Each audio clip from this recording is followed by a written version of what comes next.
and welcome to Outside In's January interview for Artist of the Month. My name is Laura, I work for Outside In. I'm currently sitting in front of a grey background.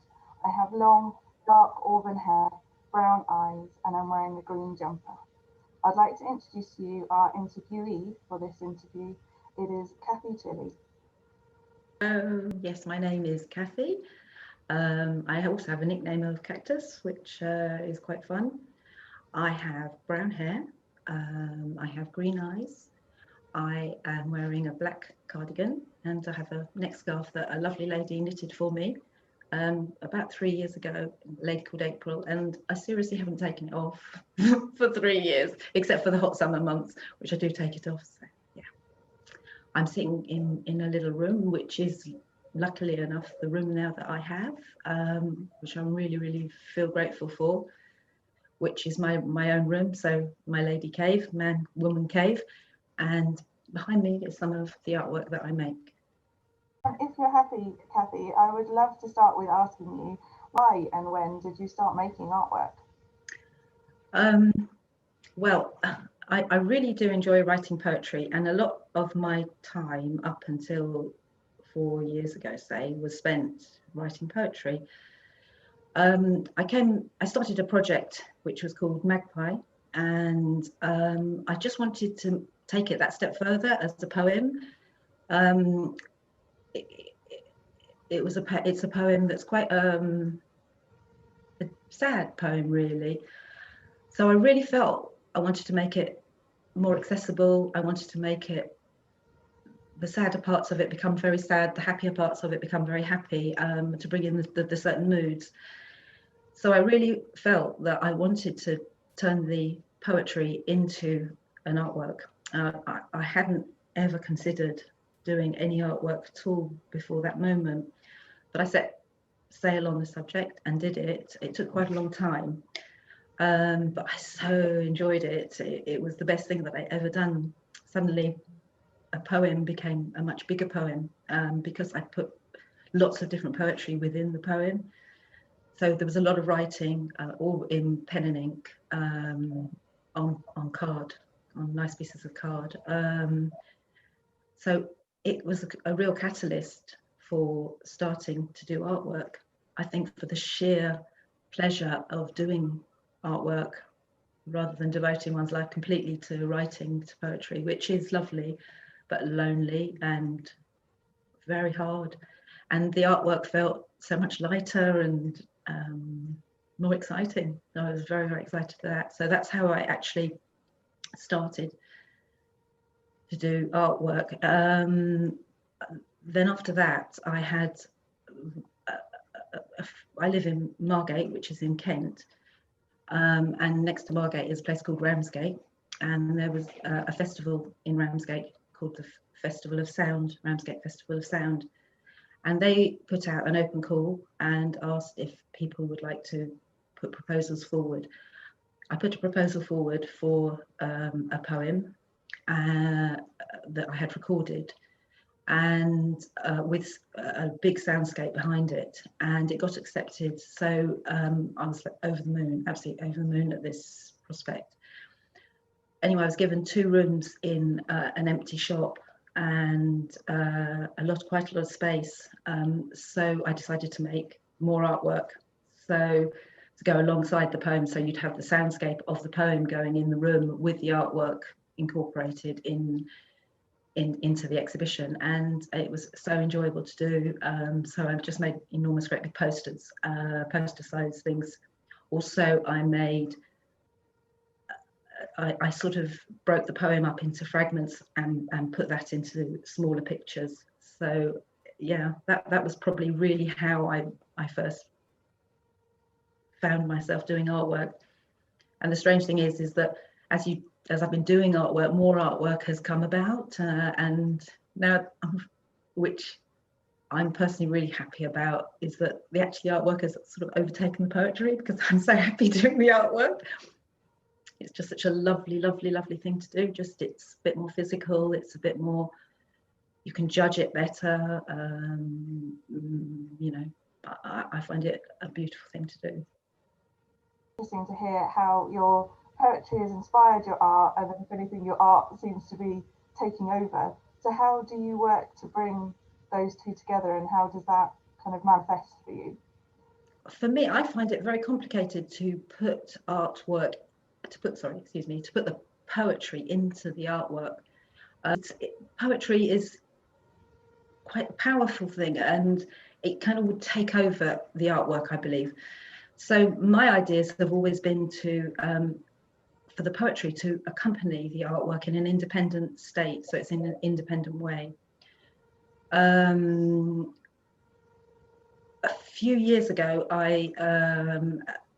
to complement my poetry, I endeavoured to make films, to do poetry films, which is quite a fantastic thing here in Europe and America and the United States. It's a very small world, but it's a very passionate world that goes on out there of people making poetry film.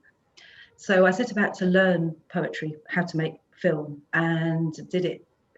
It's hard because the technical side of it is quite complicated and quite difficult, but I managed to arrive at a certain thing that I could actually make a film quite well and reasonably okay, and it was lovely.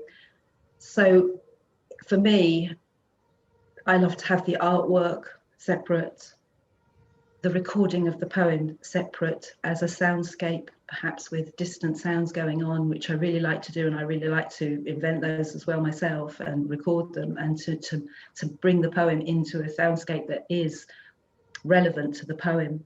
For example, if it's a poem about the sea, you would have tons of beautiful noises that you could bring into the poem, and to make the soundscape behind the poem.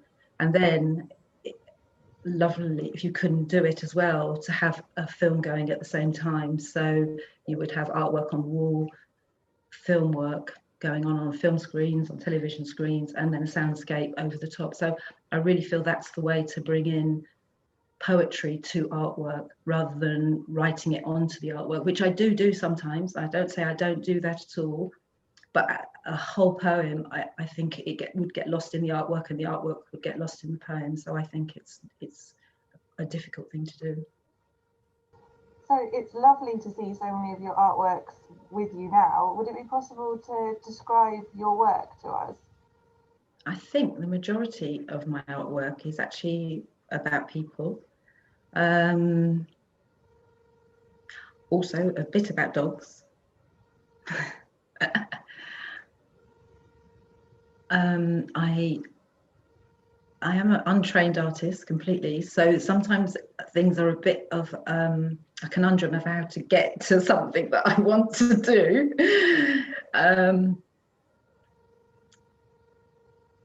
I started off using paper, and we've got a lovely shop just down the road, and art shop, and they sell big sheets of paper that are almost like cardboard, but they're not, they're still paper. So I started off using this paper, and it's very reasonably priced, so it's about 80p for a lovely great big sheet of it. So you can use it whole, or you can tear it up into bits, you can cut it in half or into quarters, and you can try loads of things out, and it doesn't break the bank. So I started off with this paper, and I stayed with paper for probably about 10 months, and I started using acrylic ink, pen and ink, and black ink and acrylic colour ink, and I diluted the ink as well, and used that as a block colour. I then moved on to using, one day somebody gave me a canvas. So this lovely lady who works in the art shop, she bought some canvases that she'd never been able to use because they're really strange shape. They were rectangular oblongs, very, very long oblongs. So they're probably only about 8 centimeters width, but they're probably about 1.5 meters long. So really weird shaped canvases. And she said, "Oh, I can never use these. So go on, take them and give them a try." So she gave me 2 of them. So suddenly I worked on canvas, and that was just such fun. And I really liked working on canvas. To get that, it felt like really doing art, because to see the canvas underneath it coming through the paint, that beautiful look you get. when you can see the filaments of the makeup, of the linen underneath your paint. And I loved that so much. That was just amazing.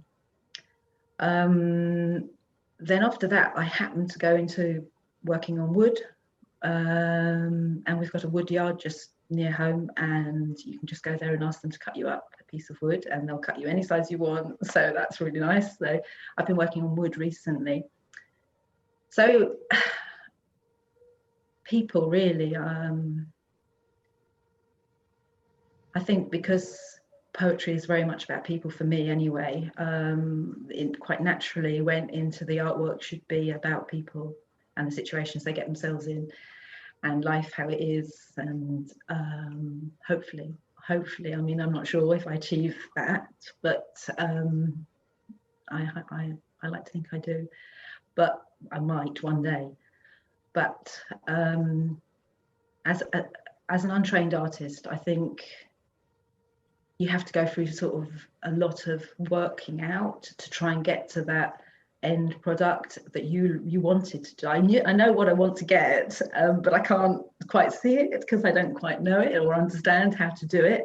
But sometimes that feeling of rawness, of working without training, is rather nice actually, and it gives you kind of freedom to just do what you want to do, and to do it how you do it, and you hope it works out. And sometimes it does, and sometimes accident plays a role, and something turns out, and if you can just momentarily stop and look and say, yes, oh, that line is actually how that person stands, or how that person looks, and before you blot it away or cover it over with paint again, just to register it or keep it, or realize that, oh, by accident, that's how it goes. So that's quite fun to do it like that. I use at the moment acrylic paint, which is, I'd love to try oils one day, but I'm not sure it would suit me, because I love the quick drying of acrylic, because it means that you can cover a lot in one day.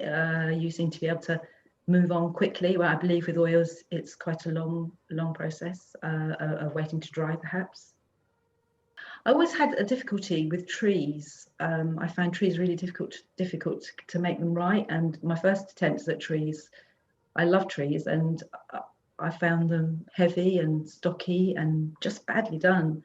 Just even, I didn't like them at all. So I've been working on trees, and I'm really enjoying that now. So they seem to be improving a little bit. So I'm pleased about that. It's really starting from scratch, and not knowing how to do it, and the joy that it gave me to be just doing art, because I love art so much. I just have always loved art, and it was such like something that was out of my reach. And Have a process to your work now, and how has that perhaps changed from what you've done previously? So when I first started, it was quite difficult to envisage how to progress with perhaps the figure of a person for me.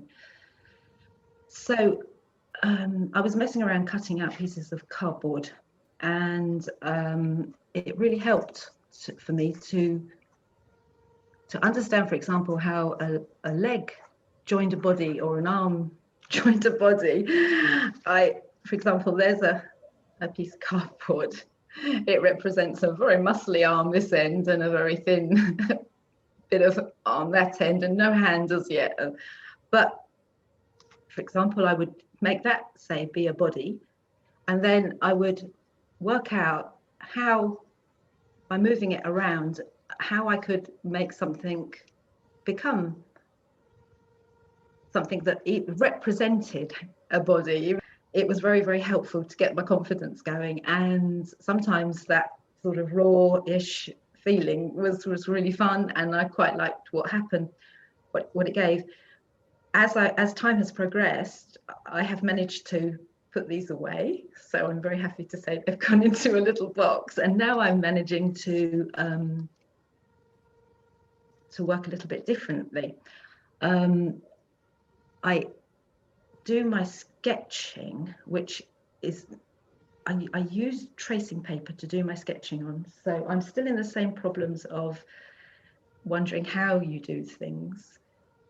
But I do find if I use tracing paper, I can make my initial sketch, then I can put the tracing paper on top, and using the guide of my initial sketch, I can put another sketch on top of the tracing paper, and I can use 3 or 4 sheets of tracing paper to eventually come out with what I'm looking for. It won't be right, or it might not be right for somebody else, and some people might be completely wrong. But on the other hand, it's what I want to do and what I want to give. I could show you here. For example, this lady here, she started off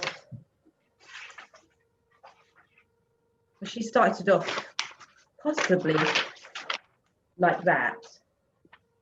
And then I would put another piece of tracing paper on the top of her and develop her a little bit more.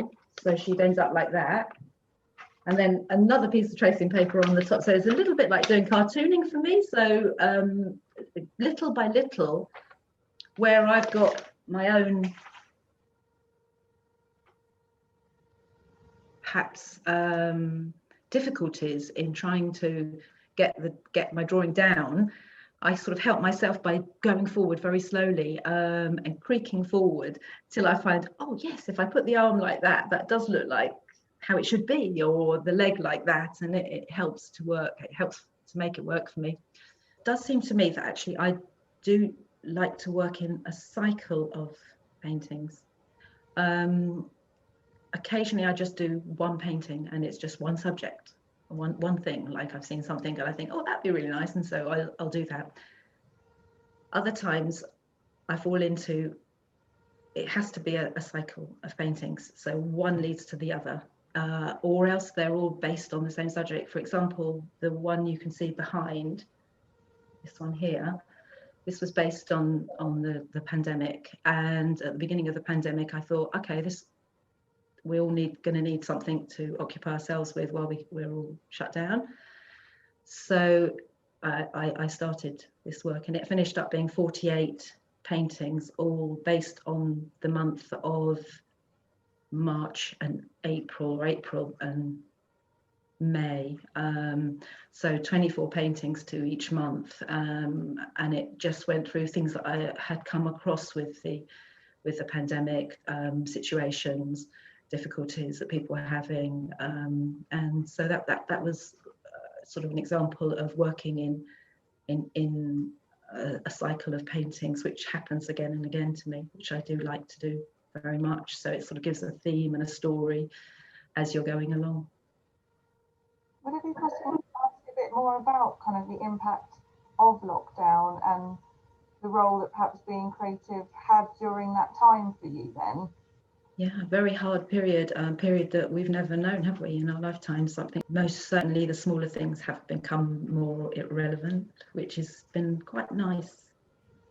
I definitely think that people have slowed down, and that's really nice. I think everyone's really got a bit more time to say hello across the street and things like that, and lots of people are trying to help other people, and that's really, really nice. I think because we haven't been going out, it has opened the doors to more creativity. I think for myself, I have certainly enjoyed the quiet and the sort of being allowed to stop, and so you can get on with something else that you might want to do rather than a normal life of working and looking after and doing things like that. So yeah, it's been very different. Very different. I know a lot of people it's been hard for a lot of us, a lot of people, but there have been some sides to it that have been very interesting and quite good, in the fact that people have slowed down. I mean, it must be the first holiday that people could be having a holiday, but the first time they've stopped their lives, their busy lives, since perhaps they even left school or when they were children. So it must be been quite a relief in that sense that people and myself have been allowed to stop and do something else. So yeah. Did you find that space that it kind of allowed really helped to fuel your creativity and it did actually provide room for it? I really feel it did, yeah, because it's such an unusual subject, and so unusual to find ourselves in this situation, and something perhaps people used to experience all the time before we had vaccinations, and when childhood illnesses were very bad. I think people had what we're experiencing today all the time, and it was part of life, and we've become a little bit adjacent to that. So it was a really unique situation for our people of our time, which is interesting, which has been interesting. And do you find it a nice feeling to know you've got the kind of paintings, you've captured it in some way? Yeah, I do. Yeah, I really do. I put my coronavirus paintings on the wall, and there's another 24 over there, and I look at them every day, and they live with me now, and I'm very happy to see them. And they're very colourful, even though some of them are quite sad. I'm pleased I did them. And it flew past actually that bit, because I was managing to do, say, one per every 4 days. Every day you saw something that you had not seen before, a different feeling, rushing to get food, supermarket, the shock of panic buying of things like that was so different. We've never seen that, have we? So it was a good moment to reevaluate our lives and how lucky we've been, really, up until now. 100% agree with that. So it would be great to know what you are hoping the audience or viewer might get from your work, or if they don't play a role in your creative process. It would be amazing, and I would be so privileged and happy if somebody somewhere thought that they connected and that they had lived that moment, or, oh, I've seen that before. That for me would be an amazing thing, that something that I had made could connect to a recognizable moment in human life. That would be amazing. I think that would be fantastic. Just that human connection, that maybe I've managed to create a little moment that is recognizable as people generally living through or having, or part of their lives. I think that would be the nicest thing. I continue to love it so much, and that would be just fantastic. I continue to do it, and that obviously approval is just such a massive thing for everybody, and it would be amazing to get some of that. That would be lovely. I've got an idea in mind for a project. I can't do it though, unless of course I can think it is something I could do. But I could do it, but it's quite a big thing, and I suppose to get that, you need to know, to be able to do this project that I want to do, I'd have to know that somebody was interested in it. So that would be lovely. That would be that somebody showed some interest, that I could perhaps venture to do this project that I have in mind. That sounds exciting. That does sound exciting, doesn't it?